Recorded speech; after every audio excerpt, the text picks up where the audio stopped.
You are listening to an independent production. All additional audio elements were provided copyright-free and belong to their respective owners. Good afternoon, ladies and gentlemen. Welcome back to Gateway to Eden podcast. We are on episode 3 already. Today we are going to be talking mainly about housing. We might mention farming a little bit just to reiterate what the plans we've had so far, but mainly focusing on housing. As you can tell, we have an entire forum chat for housing on the Discord, shameless plug, but we have a specific thread for housing ideas, and this is just mainly like the buildings themselves. And it's not just housing, but the buildings for basically everything too, how we're going to build it. Let's go with introductions again. You already know me. I am Broseph Seed. I am the reluctant leader of the co-op, and we have a new guest today. Introduce yourself, Raya. Hi, I am Mariah. I currently work for a nonprofit in my area and have worked in the nonprofit sector over 5 years now. About 5, either going on 6. When I'm not working, I'm a mama. Raya is helping us with getting the nonprofit certification so that we can get those tax breaks for like religious organizations and such. So far, the plan is going with a 501c, if I remember correctly, right? 501c3. Yeah. And then Bombed Carnivore, Vickroll, go ahead and introduce yourselves again, too. I am Bombed Carnivore, welder and mechanic by trade, and General Chaos Gremlin. I'm Vickroll. I'm a truck driver and video game developer and the fluffiest of dragons. So, I've lost my train of thought already. We've just begun. You're autistic and you lost the train? Oh, God! Hey, did you make I'm sure autistic and ADHD, okay? And I didn't take my meds today. Make sure it's parked on the right track this time? I also don't have caffeine because my stupid coffee maker stopped working. All days. Oh, no. Yeah, I know. To be fair, it has been sitting there for a hot minute. Anyway, so let's go ahead, and you guys can see my screen, right? Yep. This is the Housing Ideas chat, started by our own Vickroll, and I was scrolling through it just before the podcast, and I like a lot of the ideas. A lot of it seems to be working off of shipping containers. Intermodal shipping containers are wonderful options. They're easy to scale. You can weld them together super easy. Hell, you can even just use the locking clamps from the containers used themselves. They are designed to stack 8 high, and then if the bottom container collapses in a storm, that stack leans out 8 high over the ocean for the entire rest of the voyage. That is terrifying, but good, too, I guess. That's still absolutely terrifying. But that tells you that at least at the corners, they will hold at least 8 times their own weight. Mm-hmm. I've seen videos of 10 stacks of containers on cargo ships after storms, and it's just this 10 stack of containers leaning out over the side of the ship at like a 45-degree angle. The locks will never fail, but the container at the bottom collapsed. Well, one container going versus all 8, sounds like a win to me. So, they have vertical strength. They don't have much horizontal strength. So if you plan to pile dirt up around them, you have to reinforce the sidewalls, or else they cave in. The sidewalls are maybe 1/8-inch thick corrugated steel. It's all Core 10 steel, so it'll never rust through. It welds easy. It's great stuff. So if we're doing stuff like earth ships and such, which I see quite a few ideas for, I know this chat is all the way back from November of last year. Still a lot of cool ideas. My only thing, again, I do have a little niggle against earth ships, is they take a lot of time to build. But we want to get something up and running relatively quickly. There's different forms of earth ships. There's like reform earth ships, which are made out of literal garbage, and then you have like shipping container earth ships, and then you also have the Quonset hut earth ship where they bury them underground. Now, Quonset huts and like other prefab buildings are just super easy to work with. Quonset huts were designed in World War II. I've actually worked out of a Quonset hut from the Vietnam era. I lived in one for 6 months. You can fit full-size, straight-body trucks in a Quonset hut. You get There's a lot of space. So going down the apocalypse route, these would be a pretty decent idea too. In the event of Even for just general cheap housing, it's a good idea. You can set up a Quonset hut that's 60 feet long in a day. You can make one that's 50 feet wide and like 300 feet long in a day if you wanted to. So what does that all involve? So it's just a semicircular. Quonset huts are semicircular, usually what's the material? Galvanized steel. And you stand it upright, you square it up, and then you just rivet another one next to it, and you work your way down the line. Throw some sealant on just to keep water from getting in between, and rivet it and send it. They were designed to be airmailed and shipped on like cargo ships and landing craft for the World War II, and they were used in the Pacific Theater. So with that being said, does that mean we would be able to find like cheap kits for this? Oh yes. The enthusiasm you had right there. He has a bit of a thing for Quonset huts. I do. I absolutely adore Quonset houses. We can get them still military surplus, and they have all sorts of kits ranging from a few $1,000s upwards of 30 grand. There's a company called Curveco that makes Quonset hut kits for houses, 2-story house, 50 by 100 feet. You get everything to make the exterior of your house for 28 grand.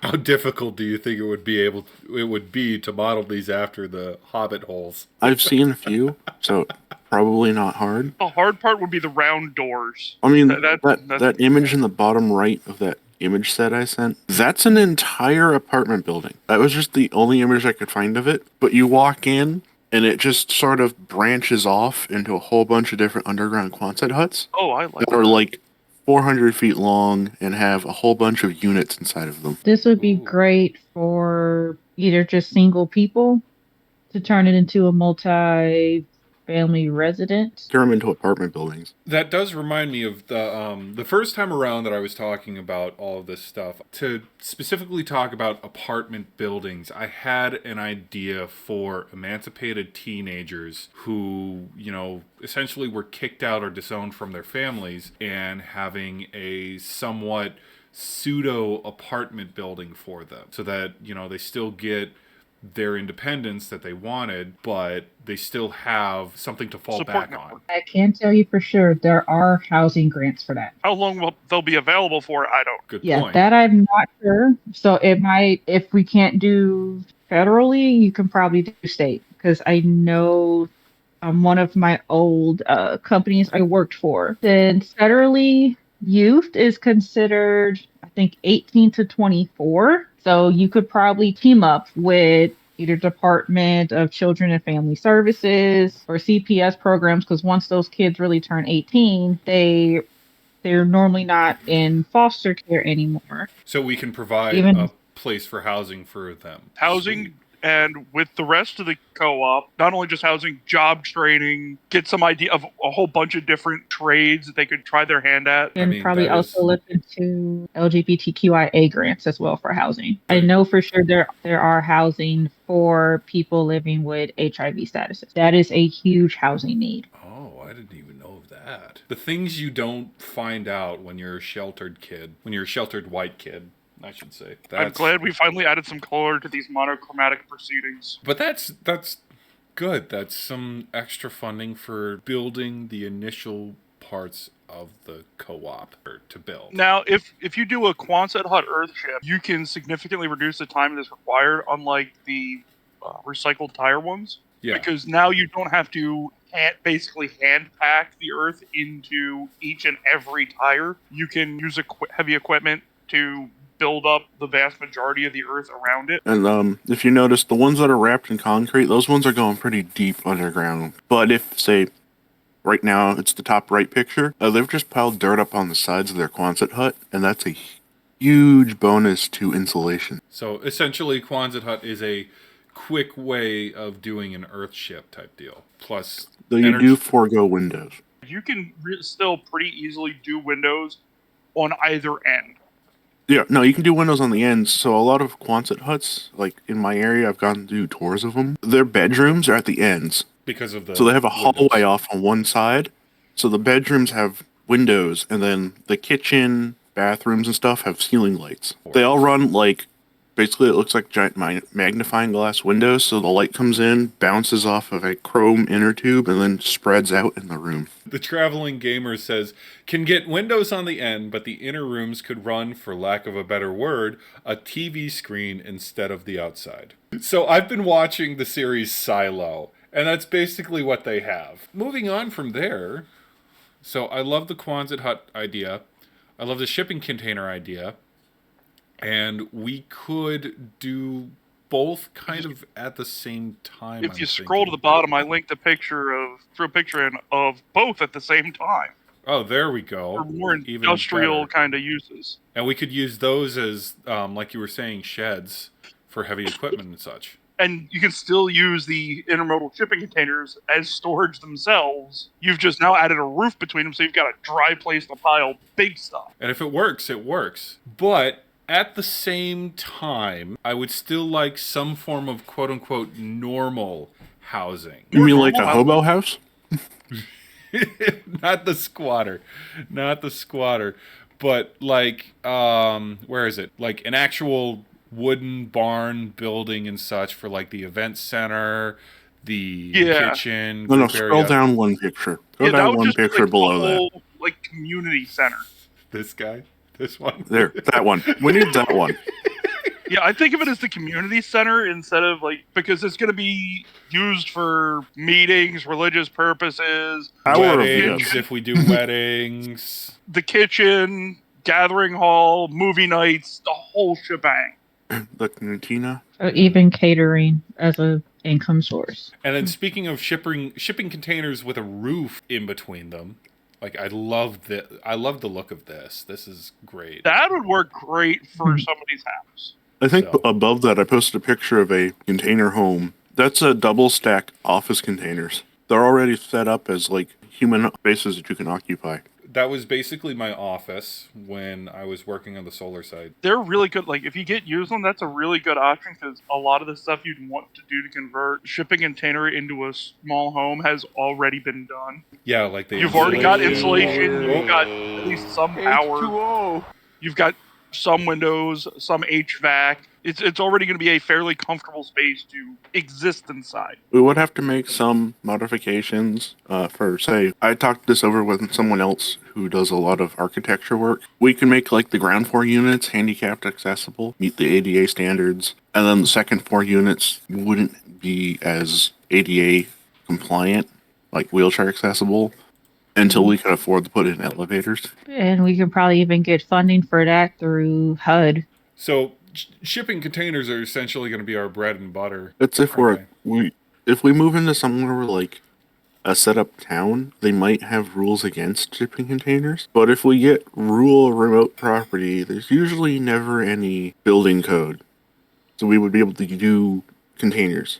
I mean, I would still like some form of building code because, we're going to make our own building code because we want people to be safe. Well, a lot of times, like here in Connecticut, shipping container homes are technically allowed, but technically not allowed. You have to have one company do all the work. They're the ones who specialize in container homes in this state. That sounds like that particular company lobbied for that. Actually, they're lobbying to make it open for anybody to stick a shipping container in their backyard so you can turn it into like an ADU unit. It just has to be tied in with the rest of the house. They're like Marano Engineering and Architecture's trying really hard to make it open for everybody. Sometimes I'm being a cynical bastard is just wrong. They want to open source it, I think is what they refer to it as. I just got a message. Do we have anyone looking into sustainability yet? And I mean, all of our stuff, we have been looking into sustainability to just somewhat, but we haven't deep dived into it. So, we should probably be thinking about that a lot with the housing ideas and such, as well as, farming. How sustainable do we think these methods are going to be with the shipping containers and the Quonset huts? So, since Core-10 steel doesn't rust through, it gets a protective sheen, and that's it. It's really, like, near impossible to find a container that's been sitting on the ground that has rotted itself out. So we don't have... They have an estimated lifespan of a few hundred years before they're, like, considered inusable. The biggest problem we'd have with them is boogered up floors from containers and stuff being nailed to the floor inside. Yeah, so we'd have to replace the wood. Which is probably going to be just as difficult as replacing the wood on a normal house, if maybe a little easier, come to think of it. Oh, it's going to be it's so much easier. You undo some bolts, the wood beam pops out, you flip it over, you stick it back in. Well, that's what I do on my container. If it's not that bad, you just run a sander over it, send it. If it works, it works, and it seems to work really well. And if we use them to make housing, they're probably not going to be stacked like 8 high anyways. I would say no more than 3 high.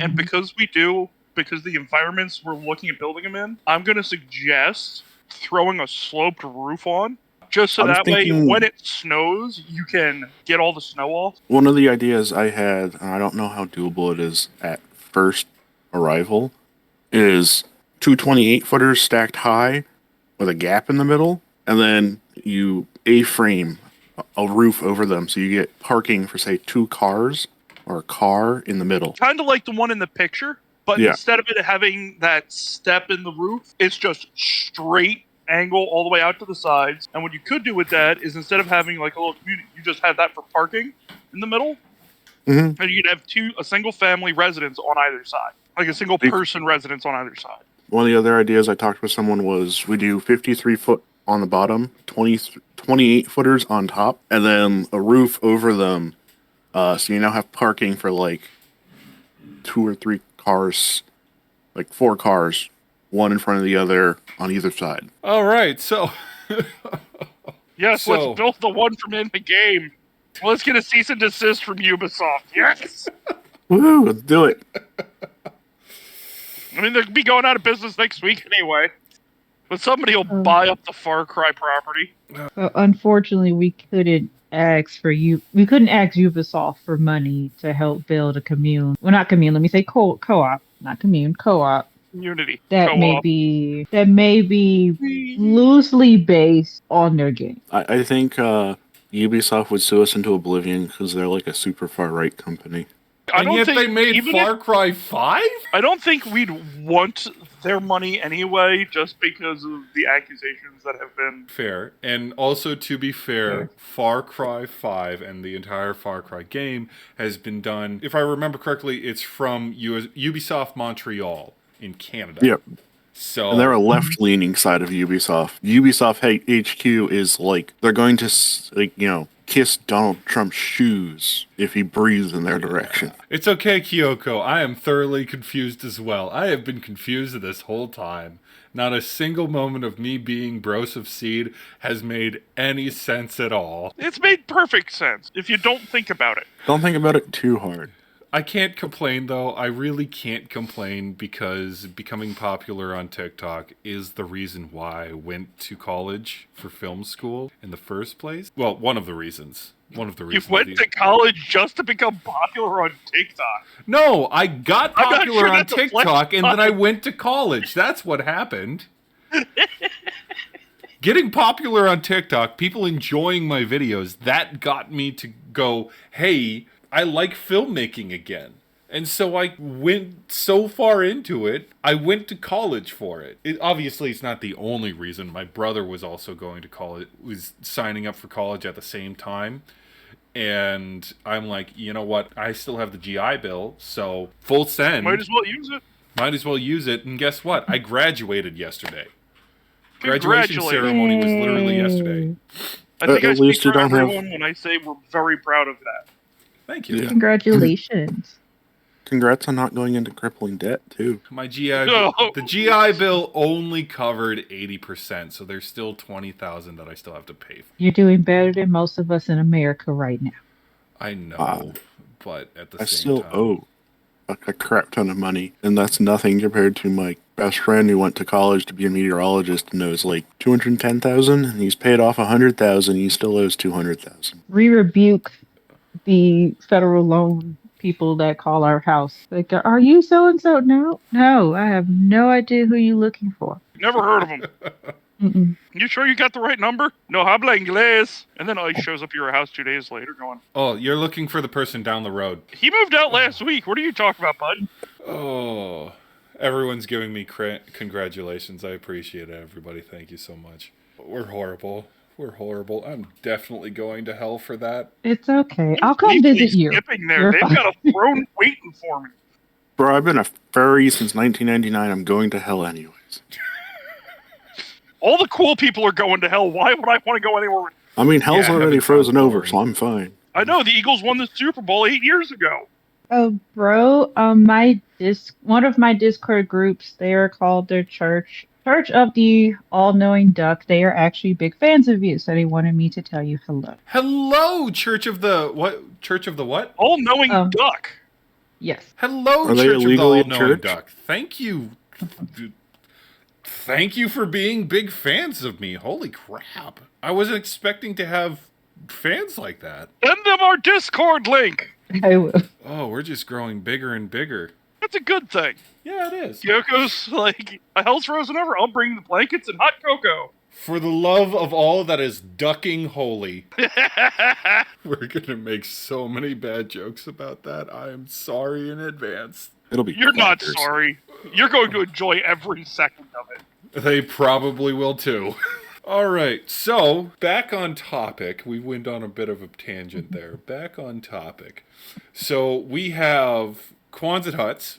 We have shipping containers, both of which I really like the ideas. But also, I remember when I first said anything, and this is at this point, it's fine to just completely shoot this idea down because we have so many other good ideas, but it like sheds from Home Depot, converting those into tiny homes, at least I temporary. think that's So a good idea. it's a good idea.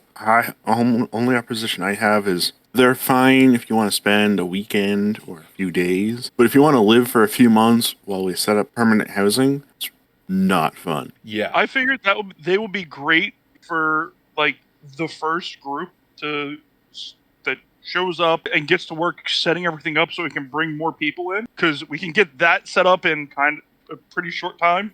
Like, I told this to Carnivore in a private call once that instead of sheds, we could make sleeping trailers for a lot less money. We can get a refrigerated box truck for $1,200 because it's got to be able to survive the drive to the property, and then we can just park it and forget about it and build in it. It's already insulated. It's already insulated, and since it's a reefer truck, it's got AC. there we go. I don't know if you want to use it for AC because they're meant to make the inside of the trailer like negative 15 degrees Fahrenheit.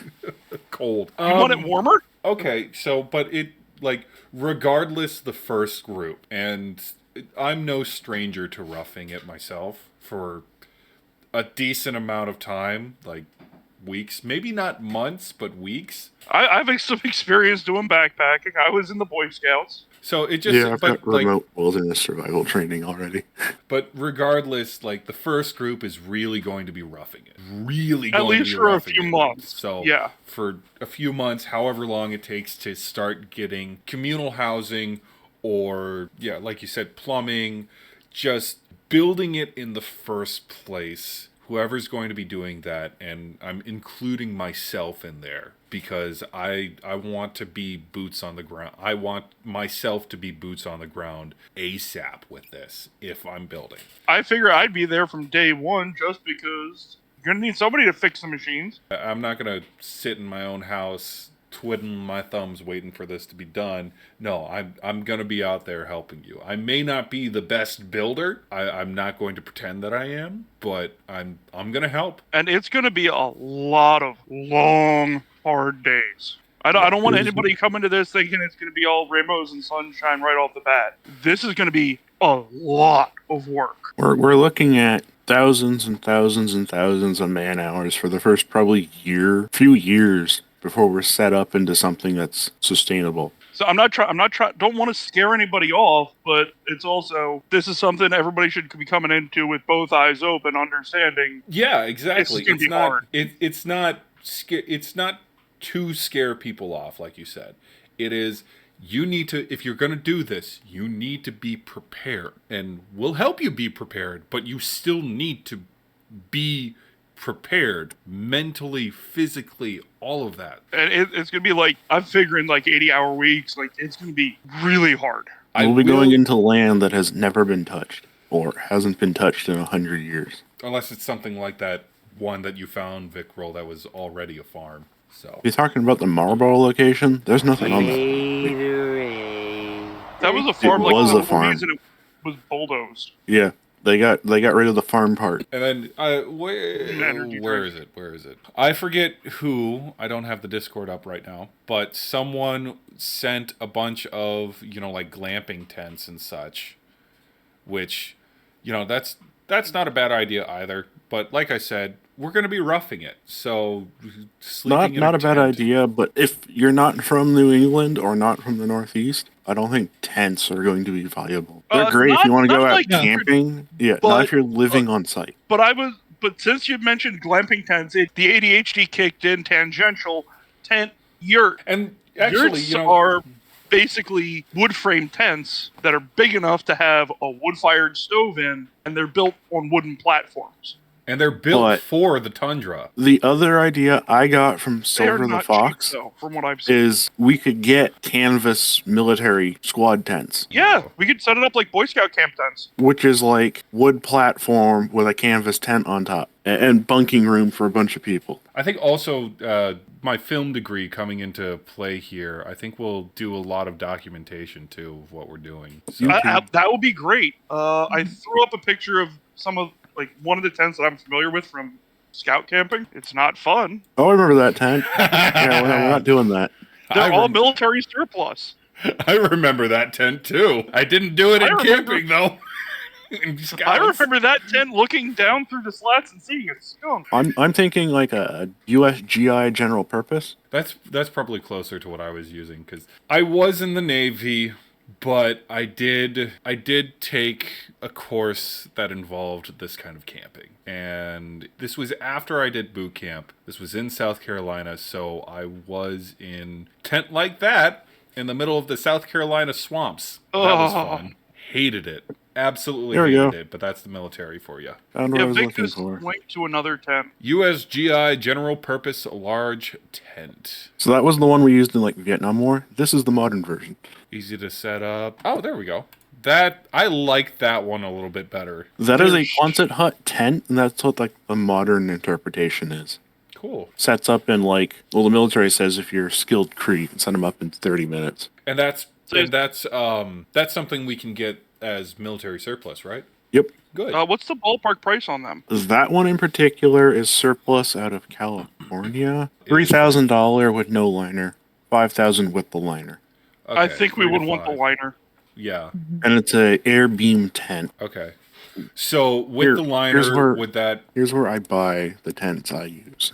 But with the liner, would that make it good for New England? Like, would we be able to use it in New England during the cold months? That's what I'm more concerned about. Yeah. I mean, these are not meant for winter use. Like, usually the Army sticks a wood stove inside or a heater stove. I figured as much because if that's the case, like, we would probably be better off starting at the beginning of spring. March, it's still cold outside, but it's not freezing out. So we start in March. Set up the tents, set up stuff like that, because then we can have our building crew build stuff and get it ready, get some actual buildings ready before the cold sets in, before winter and snow and such. And then we have a place for people to stay during the cold months while we continue to build. And that's not just for the Northeast. That's also here in the Midwest. Like if we did do Minnesota or any of the nearby states, we'd be doing the same thing. Yeah, it's not California. We have 4 seasons. I thought California was nothing, it's on fire, and then every decade it might rain. Pretty much. But up here in the Rust Belt, it's snow, mud. Oh God, why is it so hot and why are there so many mosquitoes? Sounds like Pennsylvania. Up in the Northeast, it's January, cold as crap. February, still cold as hell. Moving into March, warming up. Oh, hey, it's rain season. Oh God, why can't I walk through the pool? Because it's so humid here. Mosquitoes everywhere. Gets cold. Leafers show up. Rain, snow, miserable cold.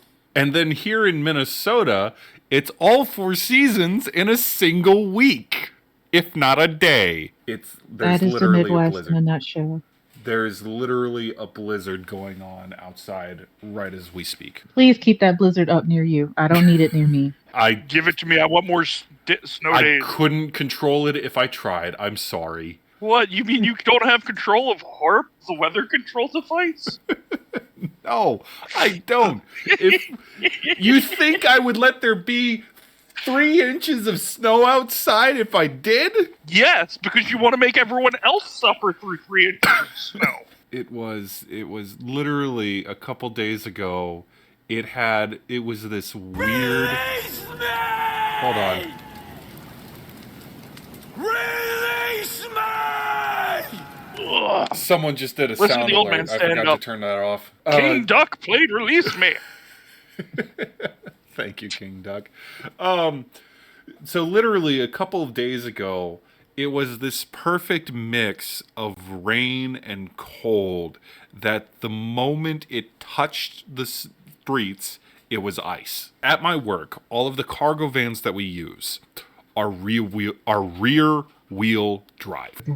Yes. Ford Transits or Dodge Slowmasters? There is one Ford Transit, there is a GMC, and then there's the Chevy, but the Chevy is out of commission right now. I was driving the GMC, and by far it is the worst one that we have, but I'm not allowed to use the nice fancy one that we just got. So I'm driving that. And no, I drove that to the site, but then I had to run back and grab my own truck because the transport car got screwed up and we didn't have enough vehicles to transport everybody. So I ran back to my office, grabbed my truck, brought that to the site, and on the way back, I fishtailed. I know it's a Ford F-150, so it's not a lot, but I still had it in 4-wheel drive, and it's still fishtailed, and I was going 5 miles an hour. You went to a basic drifting course. Yeah, I did. Thank you so much for everybody coming in. Thank you, Raya, for joining us today. Thank you for having me. I assume you're going to be joining us again for further episodes? Yep, whenever I can. Perfect. I understand that you have kids, so don't feel bad if you can't make it. Knowing them, they will crash the podcast. Of course. Yes. Of course. But you know what? We love kids. They're they're the reason we're doing this. Anyway, thank you, Vickrell. Thank you, Bomb Carnivore. Thank you, Raya, for joining me. Thank you, everybody, for tuning in. Have a great time. We don't really have a topic for the next episode, but we'll figure that out over the week. We are open to suggestions. Yes, we're always open to What about we suggestions. talk about the initial first pass on the food situation and how we would do kitchen stuff? That's a great on idea. first I think we'll focus on that next episode then. Because we have someone on the server who wants to talk about that. And Yes, yeah, we do. We have a couple let's do people that. on the server who want to talk about that. Thank you for watching. Thank you guys for hopping on. We already got the topic. We got everything discussed. Anything else you guys want to say before we head out? Not today. Not today. Nope. But thanks again. All right, sounds good. Thank you, everybody, I've said it a million times. Thank you, thank you, thank you. I never expected to get to this point, but I'm so glad we're here. Have a nice day. Have a nice weekend. Have a great time, everyone. This has been the Gateway to Eden podcast. Please join us again.